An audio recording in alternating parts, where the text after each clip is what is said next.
Olá, ouvintes! Este é o podcast de Viagens Mari pelo Mundo. Sejam bem-vindos. Temos hoje mais um episódio com dicas e histórias para inspirar você a conhecer destinos incríveis pelo mundo.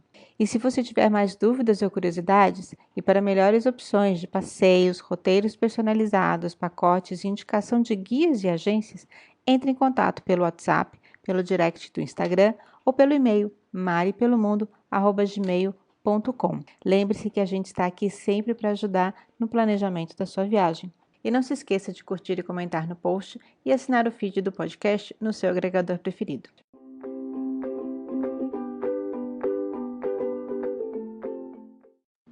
Olá, mais um podcast Mari pelo Mundo e hoje a gente vai conversar com a Camila, que mora nada mais, nada menos que nas Maldivas. São 2 podcasts, em breve o próximo falando sobre dicas de viagem nesse paraíso, mas hoje a gente vai conversar sobre viver e empreender nas Maldivas. Viver no Exterior é uma série de podcasts, quem não conhece, rola o feed, tem muita coisa interessante e um conteúdo muito rico para quem tem esse sonho ou curiosidade. Você tem uma riqueza muito grande, que é de morar fora, morar nas Maldivas e também empreender nas Maldivas. Olha, foi bem difícil, mas graças a Deus eu sempre me apoiei no meu sonho. Isso foi um sonho já há 10 anos, que enquanto eu era comissária de bordo, viajava o mundo afora, ficando só em pousada, porque eu vivia dentro de hotéis, né? Então, para mim, essa questão do serviço de hotel é muito impessoal, eles são muito robotizados, então eu sempre gostei de ter acolhimento, né, um anfitrião da casa que me apresente a ilha, e é justamente o que eu estou fazendo. E acho que é o aconchego de se sentir em casa, né? Porque como comissária eu nunca tive uma casa, eu sempre fiquei em hotel. Então, eu sempre imaginava um dia que eu fosse abrir a minha pousada, que eu ia colocar ali tudo que eu precisava, me sentindo como cliente, né? Então, foi essa grande viagem que eu fiz aí os 10 anos, sempre, todas as minhas férias foram dedicadas a destinos de praia, então conheci muitos lugares e adquiri experiência necessária quando apareceu a oportunidade, né? Eu fui a Toulouse em março do ano passado, 2021, e estava fazendo um curso de mergulho, quando o dono do Diving Center, como se diz, do centro de mergulhos, perguntou se eu estava interessada em alugar, em tocar para frente uma guest house, porque os hoteleiros da ilha, os locais, estavam desesperados porque não sabiam trabalhar com turismo em meio à pandemia. E como eu já tinha um mercado grande só da aviação, por exemplo, né, na aviação aqui dos Emirados são 35 mil, só o pessoal da Emirates, mais 7 mil tripulantes da Etihad. Então eu falei, poxa, eu tenho um mercado aí de 40 mil pessoas, se eu só for trabalhar com aviação, dá para eu encher a pousada. Mas eu tenho que dizer que foi realmente, assim, uma loucura. Eu tive que abrir mão, eu tive que, né, deixar o medo de lado, porque em março o mundo inteiro estava fechado. Quando eu falei para minha família que eu peguei a casa, eles ficaram assustados. Como é que você vai trabalhar com turismo em meio à pandemia? E eu falei, eu sei o que eu estou fazendo. E foi uma grande e boa surpresa ver a casa lotada a partir do primeiro mês. Tem 8 meses de surf, né, de estação de surf em Toulouse, nessa ilha onde eu tenho a guest house. Então, a casa ficou cheia os 8 meses. Já empreender num sonho no meio da pandemia. Não, imagina, tinham 4 países abertos na época, em março do ano passado. Estava o Israel, Egito, os Emirados Árabes e Maldivas. O resto do mundo inteiro estava fechado. Esses 4 lugares eram as opções viáveis para viagens. Então, foi uma boa e má surpresa, digamos, porque eu não esperava. Eu esperava que o meu investimento para eu ver dinheiro de novo, digamos assim, eu ia ter que esperar, porque não está sendo fácil trabalhar com essa pandemia. Mas A má surpresa foi que eu não sabia se eu estava preparada, eu nunca tive uma guest house na vida, mas foi um sucesso e graças a Deus está sendo um sucesso. E eu acho que pelo fato de terem ficado abertos, e muita gente que não pensava no destino acabar indo, porque o outro destino fechou, muita gente ia para Tailândia, acabou mudando para Maldivas. Sim. É uma propaganda assim que vai ficar por muito tempo. São muitas pessoas que foram bem atendidas, foram felizes e estão fazendo essa divulgação, né? Eu acho que o destino não vai ser só de moda, só porque estava aberto. Eu acho que é um destino, tanto Dubai como Maldivas, eu acho que vai ficar assim por muito tempo na lista dos brasileiros. E é verdade isso aí. A maioria dos meus clientes na estação do surf, eu posso dizer mais do que 80%. Eles estavam indo para a Indonésia e aí tiveram a opção de remarcar a passagem ou o destino. Então a maioria veio para Toulouse para surfar, que era o único lugar de surf aberto no mundo. Então ficou bastante famoso. E o destino para surf é bom também? Muito. É a única localidade das Maldivas onde há surf. E para um surfista é um sonho poder surfar numa água quente, num lugar paradisíaco. Você surfa junto com mantas, tartarugas, é lindo. Tem muitas ilhas locais que são somente habitadas pelos locais, mas não tem nenhum hotel, nenhum bed and breakfast, enfim. Então são poucas as opções assim, até se você jogar para fazer uma busca simples no Booking.com ou no Airbnb, já vão te dar direto, né, as referências de ilhas locais próximas a Male. Mas são realmente poucas. E tem mais brasileiros morando aí, empreendendo? Como é que é? Eu sou a primeira brasileira de Toulouse. Tem muitos italianos. Acho que a grande maioria serão em 8 italianos donos de hotéis. Brasileira só tem eu por enquanto, e digo por enquanto porque teve tanto surfista vindo que eu falei, eu já estou esperando outros brasileiros aqui. E eu sou a única cozinhando arroz e feijão para todos os surfistas de Toulouse. É a razão deles se apaixonarem pela ilha. Foi, eu estou abrindo um restaurante agora em frente à guest house, porque tive que expandir, né? Não entrava tanta gente na mesa para o arroz e feijão. E os clientes todos já perguntando, fiquei sabendo do seu arroz e feijão, quer que eu leve um pouco de feijão? Ai, traga feijão, por favor, porque não existe nas Maldivas. Não tem. O que tem aí local que a pessoa fala, isso tem bastante, comi um monte. A base de alimentação deles é sempre o coco fresco, né? E atum. Muito peixe, em geral. Eles comem muito coco e atum. Todas as receitas que eles têm, esses 2 ingredientes estão sempre no meio. E aí muita coisa importada e a comida acaba sendo cara também por isso, né? Sim, tudo chega do Sri Lanka, de Dubai e da Índia. Eles não têm plantações, eles não têm indústrias, eles não têm fábricas. É tudo concentrado em pequenas ilhas, né? Toulouse tem perímetro de 3 quilômetros e Male é justo um pouquinho a mais, por volta de 4 ou 5. Então, assim, o giro toda a ilha são 5 quilômetros. E você que está em Toulouse, você precisa ir para Male muitas vezes, ou você tem tudo na ilha local, ou fica sempre o vai e vem? Eu prefiro sempre, né, dar um suporte ao mercado local também, porque são pouquíssimos, são 1.400 habitantes na ilha. E eu, como mulher sozinha, empreendedora, não é que é um pouco má visto, mas é uma surpresa para a população local, que é muçulmana fundamentalista.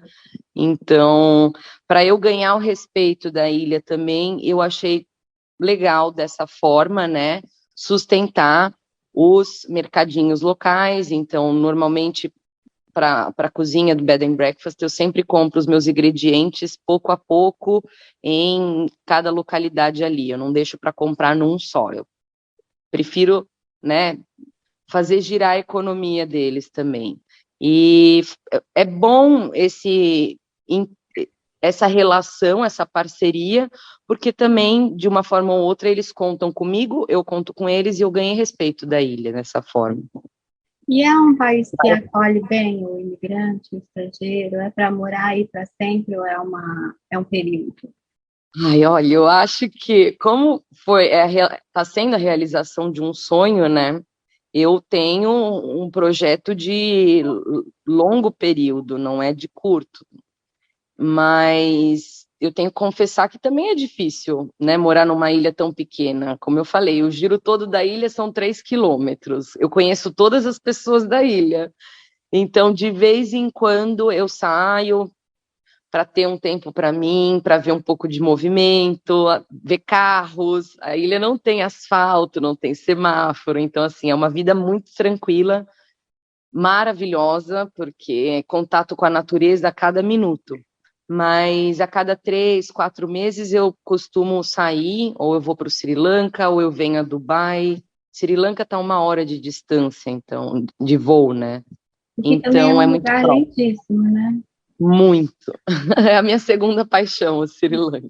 Olha, quem vem da Ásia não precisa passar por Dubai, mas a gente vindo do lado de lá, né? Aí sim, tem que passar ou por Dubai, ou por Catar, ou por Istambul. Mas entre as 3 localidades, sim, eu optaria por parar em Dubai e explorar Dubai. Que é maravilhoso, mas conversando com quem mora em Dubai, né, não é um destino assim para a vida toda. Lá em Dubai é muito um vai e vem de gente, né? Um projeto de vida, a maioria tem de 4, 5 anos, juntar dinheiro e voltar para casa. Já ali, como eu falei, como eu estou realizando um sonho e agora já estou abrindo segunda atividade, e, não sei, parece que vão alargando os sonhos mesmo, né? Vão surgindo outros. Então, agora eu já estou com um projeto de levar a hidroponia. Eles não conhecem, eles não sabem, não fazem ideia que podem crescer plantas através somente da água. Você não precisa de solo, não precisa de terra. Então, meu pai é engenheiro agrônomo, então já chamei ele para vir. Pai, a gente tem que ensinar a população a plantar. Vamos fazer hidroponia aqui, pode fazer no teto das casas. Então, é isso, uma coisa vai puxando a outra, sabe? Não as dificuldades assim, mas as saudades que você tem morando aí. Ai, a saudade sempre da família, enfim, mas acho que isso ao longo da aviação, ao longo da minha carreira, né?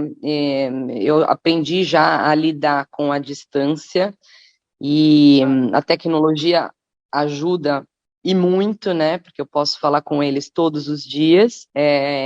E o que mais que eu sofro? Às vezes com a comida, mas eu sempre dou um jeitinho de fazer uma moqueca. Para a questão da comida, eu sempre dou um jeitinho de matar as minhas vontades. O povo sempre me faltou, né? Eu morei em 5 países no total e acho que não achei nenhuma população que é tão viva, tão, como se diz, acolhente como o brasileiro, né? E festeiro. A gente vive. Eu falo que a nossa filosofia de vida é viver como se não houvesse amanhã. E a gente faz festa, a gente é muito amoroso, caloroso, e isso me falta muito. O estilo de vida, você morando aí, é uma vida mais natureza, mais minimalista? Tem esse lado também? Ah, sim, completamente. A minha mãe passou um tempo comigo aqui na ilha e realizou o quanto faz a diferença esse contato com a natureza, né? E o quanto é prolongado o tempo fora da cidade.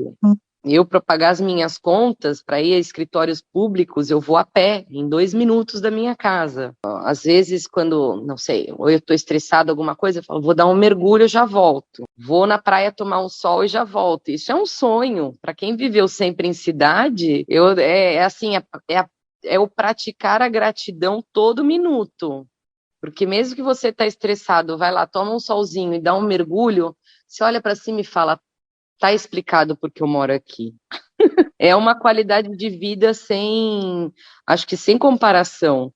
E tanto é que quando eu falo com as locais, eu conheço uma vizinha que tem 84 anos. Você olha para os rostos das pessoas e você dá sempre 20 anos a menos. Poucas delas foram parar em hospitais ou que a gente vem numa condição, né? O brasileiro paga desde que nasce um plano médico, porque se algo acontecer, tem que ir para o hospital, e se você não tiver, você vai se dar mal. Mas a população, por exemplo, nunca, até essas velhinhas, nunca ninguém foi parar em hospital. Mas é engraçado como a gente tem que mudar a mentalidade, né? A minha mãe mesmo, quando veio, estava preocupada com a questão da saúde. E se? Eu falei, mãe, não fica pensando. Em 3 meses nunca aconteceu nada com a minha mãe, graças a Deus. E nem com nenhum turista. Mas acho que a gente vem dessa condição e a gente já está condicionado, né? A E gente para mudar a cria nossas mentalidade. próprias doenças quando não tem nenhuma, né? Com essa pandemia, foi tanto estresse, E é tanta isso, depressão. por que motivo eu teria que parar num hospital se eu estou comendo bem, eu estou fazendo exercício, né? Não existe fast food lá. Então, assim, as pessoas todas comem, se exercitam, tomam sol, não existe álcool, não existe drogas. Então, assim, é uma vida fora de. Não tem como explicar. É só passando na pele a experiência, eu tentando imaginar como turista ali, como seria viver. Eu acho que a qualidade de vida é, assim, altíssima, em termos, né, de saúde, de. Eu falo, quando as pessoas me perguntam, mas vale a pena Maldivas? Eu, assim como todos os países, eu acho que uma vez na vida, para você ver, para você ir conhecer e ver se tem a ver com você, né? Porque de repente você está indo por uma propaganda ou não está indo por uma propaganda e está perdendo a chance de se encontrar ali naquele lugar, né? E às vezes tem um lugar que a gente não imagina que vai ser tão importante assim na vida da gente, né? E pega a gente de surpresa. Eu acho que é pelo fato de desconectar. Eu estava falando justamente isso, né? A gente está tão condicionado a trânsito, a bagunça, a estresse. As pessoas estão estressadas nas cidades. E ali onde eu moro é uma ilha que não há estresse. E as pessoas que chegam, os turistas, estão todos felizes da vida, porque estão há muito tempo sem viajar, estão num lugar paradisíaco. Então, assim, você não vai encontrar estresse. Você vai desconectar e estar jogado no meio da natureza. E eu acho que a pessoa que se apaixona é justamente isso, que consegue se desconectar. Quem sabe nunca fez na vida e ali você é obrigado a fazer. E o Winston, quando fez essa conexão, assim, ele falou só coisas maravilhosas de você também, porque você conhece o mundo, conhece as pessoas, conhece o que faz, o que a pessoa procura, né, quando está numa viagem, e isso faz toda a diferença na sua pousada, nos seus projetos, e como que você tenta, assim, realizar o sonho dos outros, sabendo que ali você também está realizando o seu. Eu sempre, todos os clientes que entram em contato comigo, né, já antes mesmo deles virem a Toulouse-Du, eu sempre pergunto qual é o objetivo. Muita gente vem para surfar, muita gente vem para mergulhar, muita gente vem, né, para passar lua de mel, muita gente vem para explorar, desconectar, né, ficar numa rede lendo um livro. Então, eu sempre foco no que o cliente quer e como melhor servir o cliente, né? E eu tento passar isso para os funcionários também. E acho que o mais importante no lidar com o serviço é a empatia, né? Às vezes, a maioria dos meus clientes que chegam do Brasil ou numa viagem muito longa ter a empatia de, olha, a gente fala de check-in amanhã, vai descansar se quer descansar, né? Deixar o cliente à vontade. E aí, no dia seguinte, a gente conversa, eu falo quais são os planos, o que vocês gostariam de fazer, vieram para cá, como que vieram, por que vieram, né? Qual que é o objetivo das férias. E eu sempre tento realizar, né? Da melhor forma. E acho que é isso, acho que tem muito a ver com... não é uma coisa, como se diz, palpável, né? A gente realizar sonhos não é uma coisa palpável, é sempre um serviço, mas assim, eu acho que o melhor foco, a melhor forma de você ter sucesso com o seu serviço é ter empatia com o cliente e saber o que ele quer, do jeito que ele quer. E Camila, uma última pergunta. Eu estou gostando dessa conversa, faria 1 milhão, mas uma última pergunta. Você sendo mulher e empreendendo, o que você acha que foi a maior dificuldade que talvez não sendo mulher você teria? Olha, eu acho que a questão do respeito ali é difícil, né? A maioria dos homens muçulmanos fundamentalistas da ilha, por exemplo, não aceitam ordens de mulheres. Então, eu tive que lidar com pedreiro, com pintor, com carpinteiro.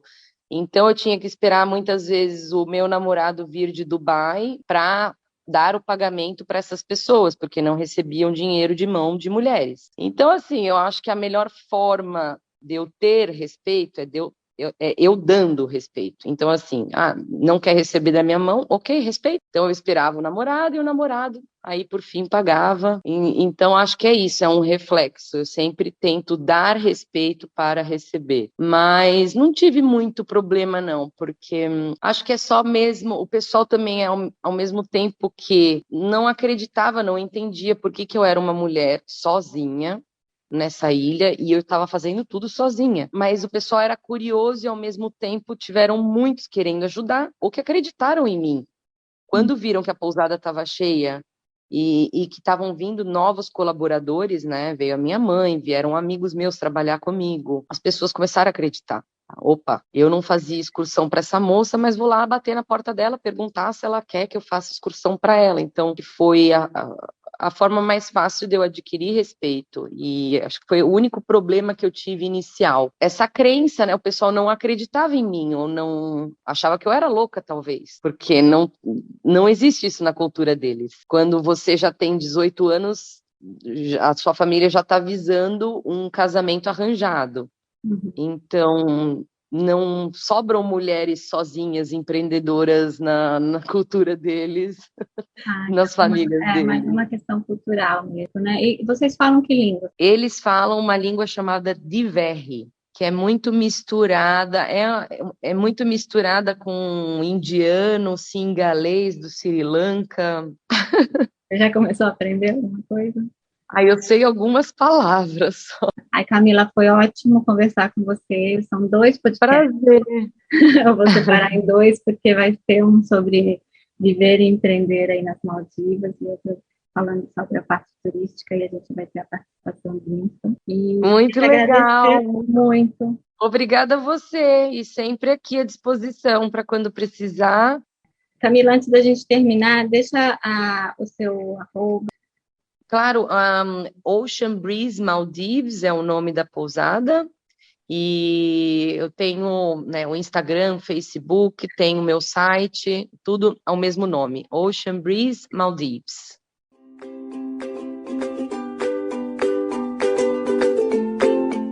E eu espero que vocês tenham gostado de mais esse episódio e das nossas dicas. Participe enviando a sua sugestão, as perguntas e curiosidades. Siga o podcast no Instagram, @podcast.maripelomundo. O nosso podcast de viagem foi idealizado e é realizado pela equipe do blog Mari pelo Mundo, e a gente fica feliz de contar com a participação de convidados e amigos. Assine o feed, curta e compartilhe as nossas dicas com os amigos. Conte conosco também sempre que quiser organizar uma viagem. E até a próxima!